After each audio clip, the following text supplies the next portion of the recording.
there are no questions from the floor I can ask. Dr. Thomas, the ultrasound technique sounds to be simple, affordable, and doable. And at least it is radiation-free. So why it is not taking over? Why it's not competing with the fluoroscopy? I think that many of the prominent urologists who kind of introduced PCNL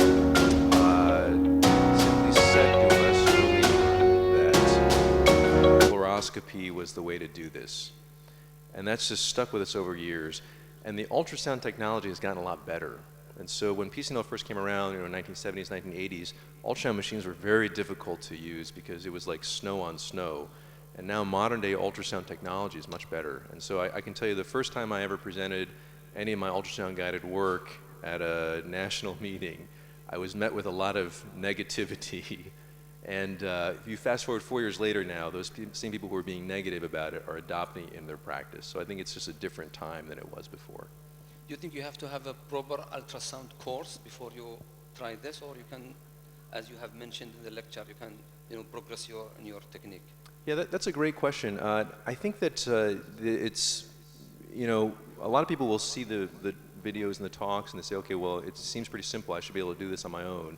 And you can. It just takes you longer. It can be frustrating to get through that learning curve. So, yesterday Hussein organized a very nice hands-on course. That's a great way to get started. So there are meetings, there are courses at the AUA and other meetings that get you hands-on experience, and then finding yourself a teacher or a mentor that can actually lead you through this, whether it's in the US or UK or in China, can really help you accelerate to getting it adopted in your practice.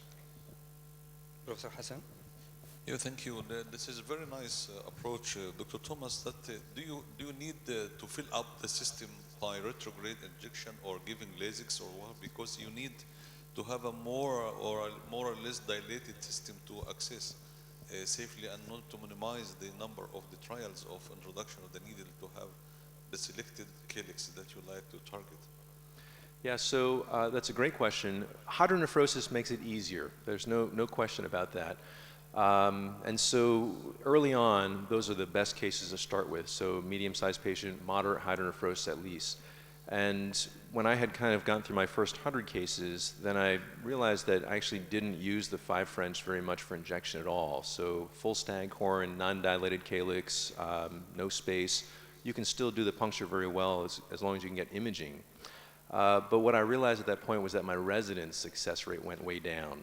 So now every time I put up a 5 French, I will hang it to bag gravity, so there's saline filling up the system, and by the time I position, every patient has moderate hydronephrosis. So I still fill up the collecting system every time now to make it easier for trainees. But I have a two extreme opinion between your lecture and Dr. Hassan Mater lecture. You said radiation-free at all, and he has 2 double set of radiation exposure. One set during the retrograde puncture and the other one during the dilatation and the rest of the position. So it is heavy radiation exposure, although in the conclusion they said less radiation exposure. Compared to an antigrade, not to ultrasound, of course. I mean, talking about antigrade, some papers suggest that it's less exposure because you're, first of all, you're away from the fluoro. As an operator, you're away, and the timing, the learning curve is quicker in the retrograde than antigrade. You do highlight an important controversy, though, because I've certainly been at meetings where very prominent endocrinologists have said the radiation exposure you get during fluoroscopy is minimal, it's negligible, it's not really important.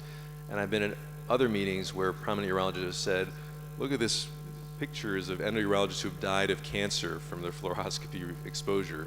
So I think the reality is that we don't know truly how much it's dangerous to us. So using good ALARA techniques, shielding, and all those things. But I do think that whether it's a retrograde technique or ultrasound or whatever it is, the most important thing is to figure out a technique that lets you get your own access. Because I think that all these techniques are really driven towards let's find the easiest thing so that the most number of urologists can do the best procedure for patients.